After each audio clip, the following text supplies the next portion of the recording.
Donc, cette semaine, j'ai lu un article et je me suis dit, il faut que je fasse un segment là-dessus, c'est ben trop drôle.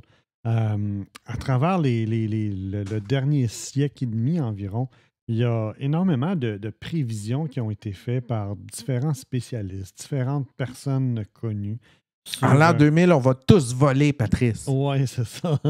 Mais tu sais, il y en a qui sont farfelus, puis c'est correct, mais il y en a d'autres que tu te dis, ah, ils ont vraiment dit ça, tu sais. Puis avec le recul, ben, des fois, tu vas me dire, oh, c'est facile, là, tu sais. Tu es capable de jouer au gérant d'estrade une fois que les 10, 20, 30 ans sont passés, mais quand même, il y avait des éléments dans ces années-là qui pouvaient justifier que la déclaration était un peu poussée. Donc, on va regarder ça ensemble.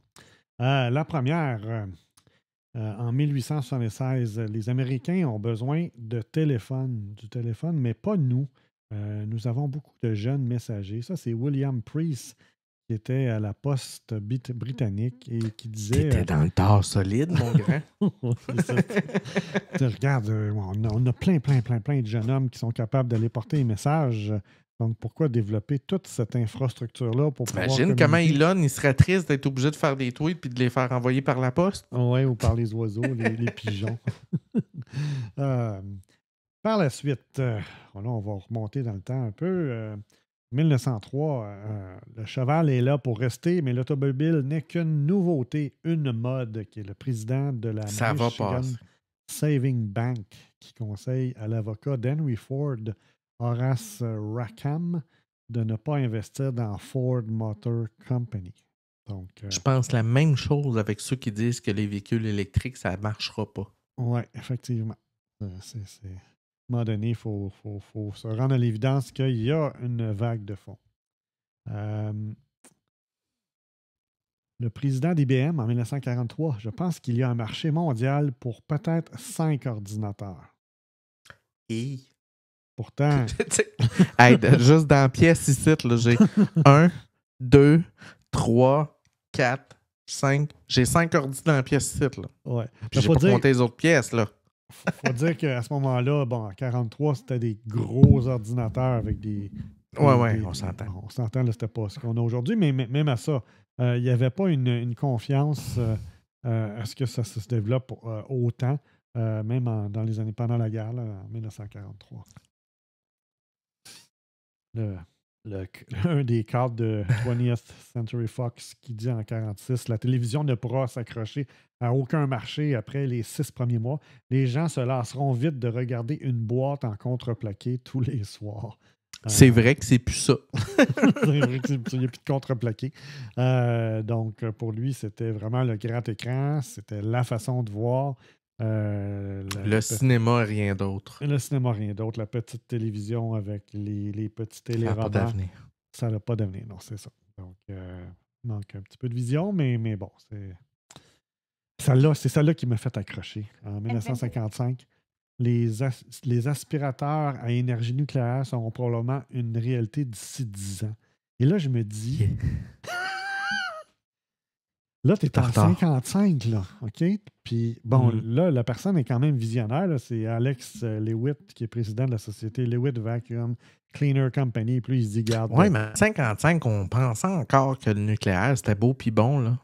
Je sais, mais un aspirateur nucléaire, t'imagines-tu? Mais en même temps, il y a un petit... Il y a de plus en plus de gens qui pensent à dire on va faire des affaires portables. Puis... Ouais, peut-être. Mais bon, je trouve que c'était je suis pas sûr de quels étaient les moyens en 55. Une balayeuse nucléaire. Mais en même temps, Patrice, pense-y 2 secondes. Là. Un Roombot avec une pile nucléaire. Là. Ouais, ben... Tu sais, t'as une alarme, tout le monde, allez vous coucher, cachez-vous. Roombot, il part. Il est parti dans le corridor. Il est parti. Allez vous cacher dans votre pièce de secours.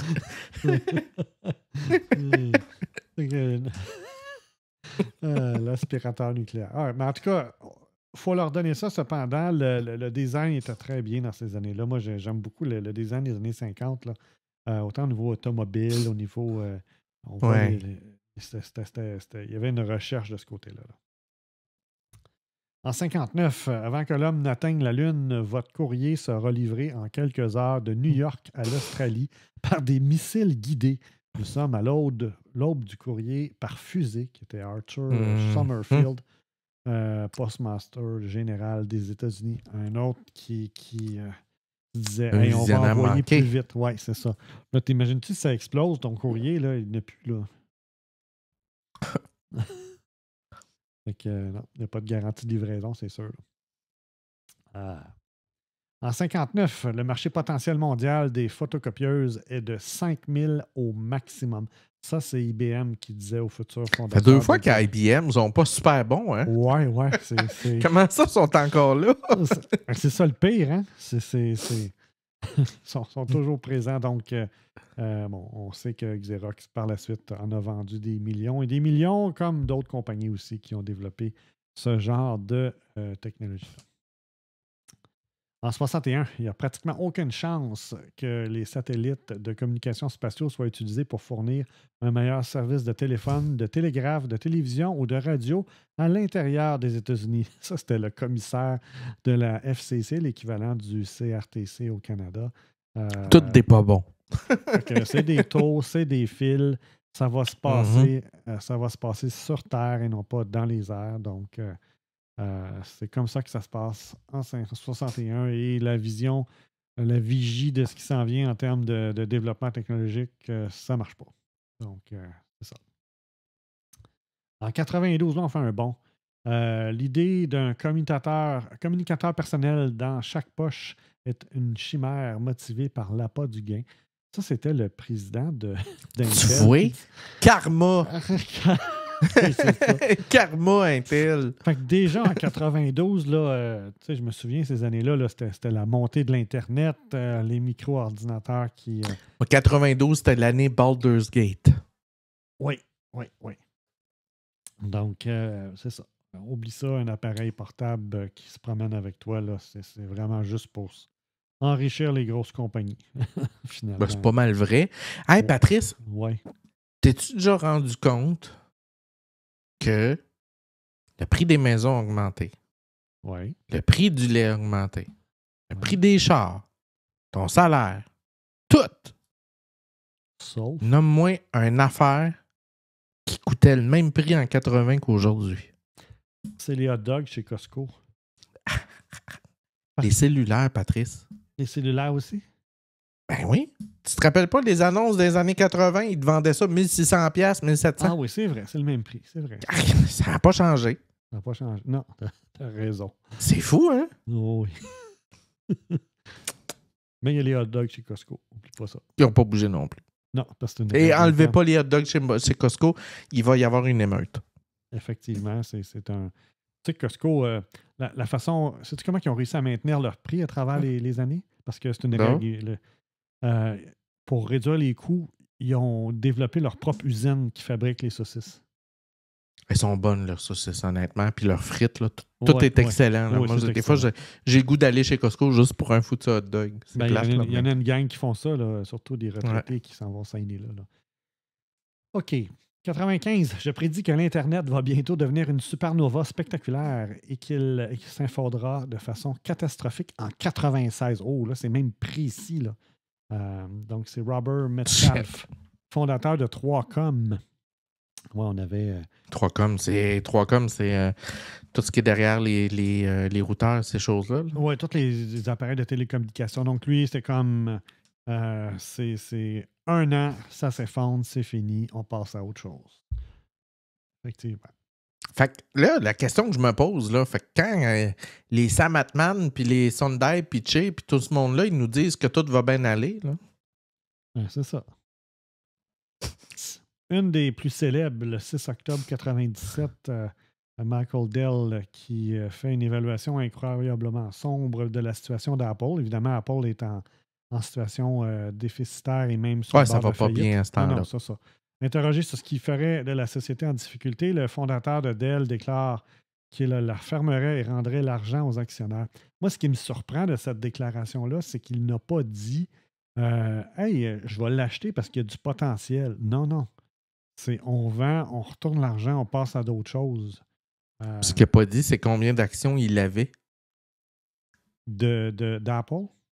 Ouais. Ça serait surprenant de savoir combien il en avait, puis s'il s'en est débarrassé sur le long terme. Ben, c'est pas lui, c'est Bill Gates, finalement, qui a investi dans Apple dans les mois qui ont... Non, mais il devait avoir des actions, ce gars-là, Michel Dell. Peut-être dans des fonds indiciels. Ouais. Une très belle. Bill Gates qui dit dans 2 ans, le problème du spam sera résolu. Hey, ça, je le dis souvent à mes agents au soutien technique. Ouais, mais qu'est-ce que je dis au client? Le client reçoit beaucoup de spam. Tu lui dis ceci, monsieur le client. Le jour où vous allez trouver une solution contre le spam, vous allez devenir le prochain Elon Musk. Effectivement. C'est bon, ça. Donc, généralement, ça cloue le bec du client. Oui, effectivement. Mais je ne la connaissais pas, cette citation-là. Je l'ai trouvée bonne. 2004, on s'en souviendra. 2005, hey, YouTube. Il n'y a tout simplement pas beaucoup de vidéos que j'ai envie de regarder. C'était le propriétaire, le Steven Chen de YouTube, qui s'inquiétait sur la viabilité de son entreprise. Donc, lui-même se disait, ouais, je ne suis pas sûr que ça va fonctionner. Ça va pas lever. Ça va pas lever, finalement. Hey, on est sur YouTube en direct. Ben oui, puis on a du Tu t'es fourré. Puis je suis sûr qu'il aurait envie de nous regarder en plus. Hein? Oui, c'est clair. S'il parlerait français, bien évidemment. Ouais. Aussi, on nous offrirait l'auto-traduction s'en vient bientôt. C'est le traducteur automatique en temps réel. On va même pouvoir nous écouter dans une autre langue. 2006, tout le monde me demande toujours quand Apple sortira un téléphone portable. Ma réponse est probablement jamais. 2 ans plus tard. Ben, 1 an et demi plus tard. 1 an plus tard. David Pogg est un des journalistes du New York Times qui était le plus réputé au niveau technologique dans les années 2000. Et lui avait complètement abandonné l'idée qu'Apple pouvait sortir un téléphone. C'est comme impossible. 2007, un autre classique. Il n'y a aucune chance que l'iPhone obtienne une part de marché significative, qui était Steve Ballmer qui a dit ça. Et au point où des employés ont fait un défilé funéraire pour enterrer le iPhone. Oui, il était baveux à l'époque. On en avait parlé dans nos premières émissions. Hein, ouais. Les équipes de dev étaient assez coquilles à l'époque. Il était très coquille. Et là, c'est pas juste 5-6 personnes. Là, vous n'avez pas vu les photos. C'est un cortège au complet. Là, c'est très long. Et je ne sais pas si ces employés-là étaient payés pour faire ça. Là, mais... T'imagines quelques mois plus tard? Oui, c'est ça. Ouais. Il n'y avait plus de Windows Phone. Hein. Et ça, il semblerait, selon plusieurs articles, que c'est la citation. C'est Paul Grogman, en 1998, qui a écrit un article qui s'appelle Pourquoi la plupart des prédictions des économistes sont fausses. Et il disait la croissance de l'Internet va ralentir de manière drastique. À cause de la loi de Metcalfe. Oui, il y a une faille dans la loi de Metcalfe qui stipule que le nombre de connexions potentielles dans un réseau est proportionnel au carré du nombre de participants devient évidente. La plupart des gens n'ont rien à se dire. D'ici 2005 environ, il deviendra évident que l'impact d'Internet sur l'économie n'a pas été plus important que celui du fax. Alors, écoute, je vous rassure, M. Grumman, tu as raison sur un point. Les gens n'ont toujours rien à se dire, mais ils apprécient toujours autant de dire rien. OK. Et parlez-en à Elon Musk sur Twitter. C'est ça. Tu as raison. Les gens n'ont rien à se dire. On ne t'en l'enlève pas, celle-là. Oui, même Zuckerberg pourrait l'affirmer. Donc, et je pense qu'il y a un livre sur toutes les citations de cet homme-là à travers les années. Là, j'ai pris la meilleure. Si on a écrit un livre, c'est qu'il devait être dans le champ. Il doit être dans le champ pas peu près. Parce que habituellement, quand tu dis des belles affaires, on n'écrit pas de livre là-dessus. Là. Non, c'est ça. Fait que Monsieur Krugman est une sommité dans ses déclarations. Dans l'art de faire des déclarations qui n'ont pas de sens. Ça n'a pas de sens, c'est ça. Donc, Patricia, ça finit mon segment. C'était cute. Oui, c'était cute. Puis ça nous permet de revenir dans le passé sur ce qui a moins marché ou ce qui a... Et c'est tentant de faire des prédictions. Hein. C'est tout le temps tentant. On le fait nous autres mêmes. On essaye puis tout. Mais à date, on ne prédit pas trop loin, fait qu'on se trompe pas trop. Non, on se mouille pas trop. Non.